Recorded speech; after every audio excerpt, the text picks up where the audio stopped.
Hello students, welcome to EPG Pathshala.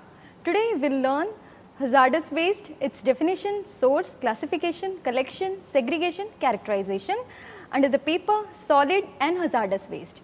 So first of all, let's see the learning objectives. First, to understand the definition of hazardous waste and its sources of generation. Second, to gain knowledge on the classification of hazardous waste. Third, familiarize the collection methods involved and to understand the methods of segregation used. Now, let's start with introduction. So, before that, definition. According to US Resource Conservation and Recovery Act of 1976, RCRA, any waste that is toxic and or hazardous if they cause or significantly contribute to an increase in mortality or an increase in serious irreversible or incapacitating reversible illness or pose a substantial present or potential hazard to human health or the environment when improperly treated, stored, transported, disposed of or otherwise managed. Now, what are hazardous substances? A hazardous waste is an hazardous substance that is discarded, accumulated, stored, physically, chemically or biologically treated prior to being discarded or has served its original intended use and sometimes is discarded or is a manufacturing or mining byproducts and sometimes is discarded. Now, the RCRA regulations specifically 40 CFR 261 and 262 specify that a solid waste is hazardous waste if it is not excluded from regulation and meets any of the following conditions. First, has been named as hazardous waste and listed as such in regulations, is a mixture containing a listed hazardous waste and a non-hazardous solid waste, is a waste derived from treatment, storage or disposal of listed hazardous waste, is any solid waste that exhibits one or more of these characteristics is classified as hazardous, such as ignitability, corrosivity, reactivity and toxicity. Now, characterization of hazardous waste. Table 1 in the next slide summarizes the characteristics of hazardous waste and the risk associated with it. So, the first characteristic, ignitability. What is ignitability? A liquid except aqueous solution containing less than 24% alcohol that has a flash point less than 60 degrees Celsius or a non-liquid capable under normal conditions of spontaneous and sustained combustion or an ignitable compressed gas per DOT regulations or an oxidizer per DOT regulation. What are the associated risks? That which identifies waste that pose a fire hazard during routine management. Now, second characteristic, corrosivity. What is corrosivity? An aqueous material with pH less than or equal to 2 or greater than or equal to 12.5. A liquid that corrodes steel at a greater rate than 0.25 inch per year at a temperature of 55 degrees Celsius. And what are the associated risk? That which identifies waste requiring special containers because of their ability to corrode standard materials or requiring segregation from other waste because of their ability to dissolve toxic contaminants. Now, third characteristic, reactivity or explosiveness. Normally unstable and reacts violently without detonating. It reacts violently with water, forms an explosive mixture with water, generates toxic gases, vapors or fumes when mixed with water, contains cyanide or sulfide and generate toxic gases, vapor or fumes at pH of between 2 and 12.5, is capable of detonation if heated under confinement or subjected to strong igniting sources, is capable of detonation at standard temperature and pressure, or is listed by DOT as class A or B explosives. And its associated risk is that which identifies waste that during routine management tend to react spontaneously, to react vigorously with air or water, to be unstable to shock or heat, to generate toxic gases or to explode. Now, Fourth characteristic, toxicity. As determined by the toxicity characteristic leaching procedure TCLP, that is designed to produce an extract simulating the leachate that may be produced in a land disposal situation. The extract is then analyzed to determine if it includes any of the toxic contaminants listed in table 2. If the concentration of any of the table 2 constituents exceeds the list above, the waste is classified as hazardous.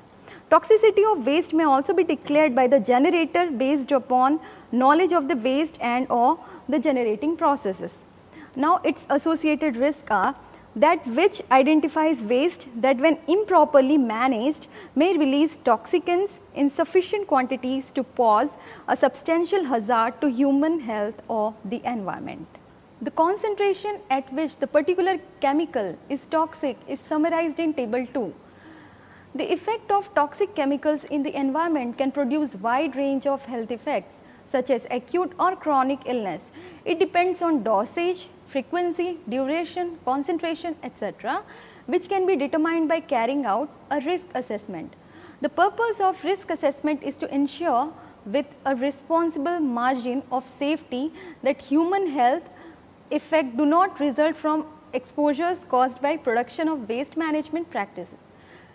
Table 2 shows maximum concentration of contaminants for toxicity characteristics. There we can see heptachlor is toxic at a minimum concentration of 0.008 mg per liter, while cresol and other phenolic compounds show toxic concentration at 200 mg per liter. Now moving on to next slide, sources.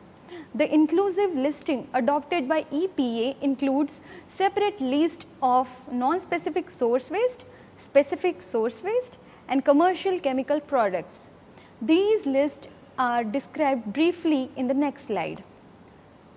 Now, non-specific source waste. It is called F waste because their EPA waste identification codes begin with the letter F. These are generic waste commonly produced by manufacturing and industrial processes. Examples from this list include spent halogenated solvents used in degreasing and wastewater treatment sludge from electroplating processes as well as dioxin waste, most of which are acutely hazardous. Waste due to the danger they present to human health and environment. Benzene, methylene chloride, trichloroethylene, carbon tetrachloride are few of the solvents listed in F list. Solvent blends with 10% or greater are included in F list. Now, specific source waste. It is called K waste. This code is from specially identified industries such as wood preserving, petroleum refining and organic chemical manufacturing. These wastes typically include sludges, still bottoms, wastewaters, spent catalyst and residues. Example, wastewater treatment sludge from pigments. Now, commercial chemical products. It is denoted by P and U codes and include specific commercial chemical products or manufacturing chemical intermediates. Commercial pure grade chemicals or any formulations with either of chemicals as active ingredients are listed in P and U list. P list is differentiated from U list based on quantity at which the chemical is regulated. Acute toxic waste whose accumulation or waste generation exceeds 1 kg per month is characterized under P, unlike U list whose waste generation is 25 kilograms per month. This list includes chemicals such as chloroform and creosote, acids such as sulfuric and hydrochloric acids and pesticides such as DDT, etc. Now, EPA has also ruled that most mixtures of solid waste and listed hazardous waste are considered hazardous waste and must be managed accordingly. This applies regardless of what percentage of waste mixture is composed of listed hazardous waste. Without such a regulation, generators should evade RCRA requirement simply by mixing or diluting the listed waste with non-hazardous solid waste. Waste derived from hazardous waste such as residues from the treatment, storage and disposal of listed hazardous waste are considered a hazardous waste as well. Now, classification. Hazardous waste is classified into 6 broad categories. First, radioactive waste. Substances that emit ionizing radiation is called radioactive waste, and the waste generated from these substances are termed as radioactive waste. Although they are characterized as separate group, still they are studied as hazardous waste due to the harmful effects they cause to living beings. They also persist in the environment for a long period of time. Half-life determines their persistence in the environment. Now, next is biomedical waste. Toxicity and ineffectivity are the two important characteristics of biomedical waste. The toxic nature of biomedical waste places them under hazardous waste category. Biomedical waste is generated from hospitals, health centers and research facilities. Now, third one, chemicals. Chemicals can be organic, synthetic, metals, acidic, basic or salts. They are hazardous when they cause toxicity. A waste stream containing these waste at level equal to or greater than threshold value, such streams should be considered hazardous. Now, flammable waste. Flammable substances can be gas, liquid or solid. Organic sludges, pesticides, solvents are some of the example of flammable waste. These waste are hazardous and need special management. Next, explosives. Similar to flammables, they also need special management methods. They are produced from ordnance manufacturing and generated from industrial gases. Now, household hazardous waste. In our daily life, we generate a lot of hazardous substances which is disposed of as commingled waste. They are disposed along with municipal solid waste. Some of the hazardous waste generated from households include oil paints, nail polish, latex, paints, batteries, cleaning chemicals, e-waste, pesticides, chlorinated and non-chlorinated solvents and many more. Now, collection and storage. The hazardous waste collection methods and containers mainly depends on the nature and characteristics of waste. Precautionary measures have to be taken while handling, storage and transport of hazardous waste. Moreover, the compatibility of waste need to be assessed before storing them in same container. Collection and storage of hazardous waste also depends on amount of generation. If waste is generated in less quantity, they can be stored and disposed of at regular intervals. However, large quantity of hazardous waste generation necessitates everyday transfer and disposal. The containers used to store or collect hazardous waste include fiberglass or glass-lined containers for corrosive acids or caustic solutions. Lined containers are used to avoid the reaction of metals with the containers. Other containers used include PVC lined containers, single wall drums used as pressure vessels, exotic metal drums made of aluminium, nickel, stainless steel and laboratory packs used in universities and research laboratories. Single wall drums are filled with nitrogen and used for storing reactive, flammable and explosive waste. According to EPA guidelines, the containers used for collection and storage of hazardous waste must be closed or sealed except when the waste is to be removed or added. Care should be taken to avoid rupture in the containers, which might further lead to spillage or leakage issues. Now, two types of storage areas are designated for hazardous waste. First, central accumulation area and satellite accumulation area. Liquid waste should be collected and stored in a manner to avoid inhalation, accidental spill and vapor buildup. To prevent this, the container must either be fitted with drum funnel, screw lid or latching drum lids. Drum funnel screw is fitted with closed lid containers and latch drum lids are for open lid containers. This lid should have good gasket mechanism to keep the container sealed, leak proof and airtight. Containers filled with solid or semi-solid hazardous waste must be closed with lid with continuous gasket and fusible plug. These plugs will help in collecting vapors escaping from the waste. Now, labeling. Labeling is very important in hazardous waste collection and storage. Details such as symbol of manufacturer, year of manufacturing, specification, capacity and single trip or multiple trip container.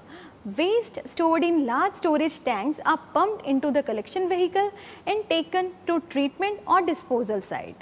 However, sealed containers are transferred to collection vehicle and taken as such to treatment or disposal site.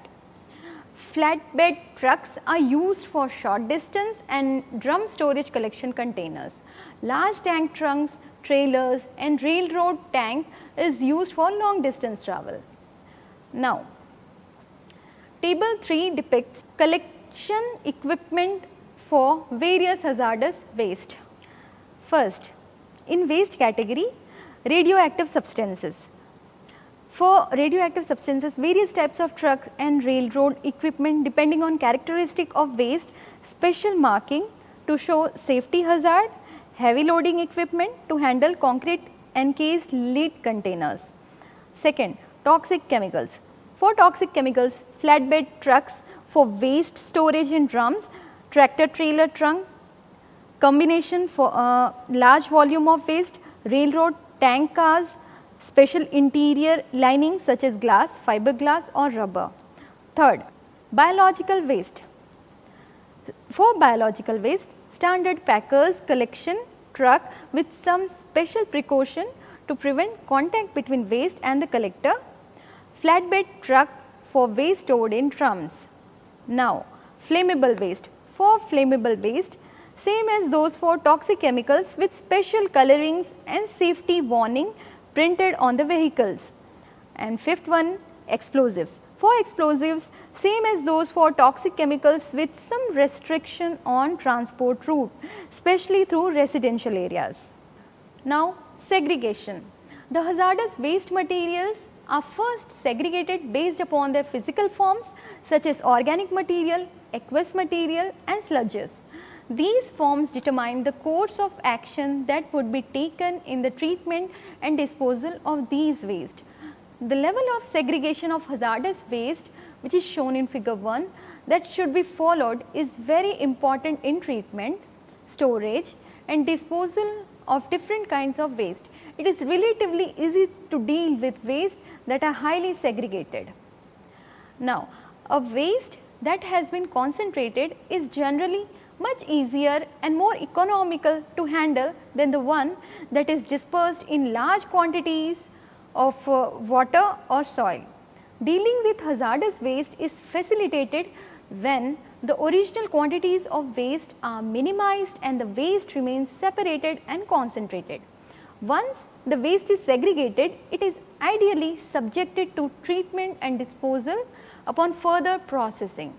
The transport of hazardous substance and waste into environment is plausible based on characteristics of the waste itself. The physical properties of hazardous waste such as volatility and solubility contribute to large extent to their transport in the environment. Highly volatile hazardous waste are more likely to be transported through atmosphere and the more soluble ones will be carried by water. The compound volatility determines the distribution of hazardous waste constituents between atmosphere, geosphere or hydrosphere. Usually in the hydrosphere and often in the soil, hazardous waste constituents are dissolved in water. Therefore, the tendency of water to hold the constituent is factor of its mobility. For example, although ethyl alcohol has higher evaporating rate and lower boiling temperature than toluene, the vapor of the latter is more rapidly evolved from the soil because of its limited solubility in water in comparison with ethanol. Now, chemical factors also contribute to the transport of waste.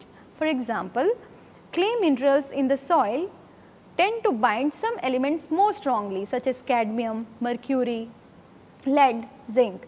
Some elements moderately such as potassium, magnesium, iron, silicon.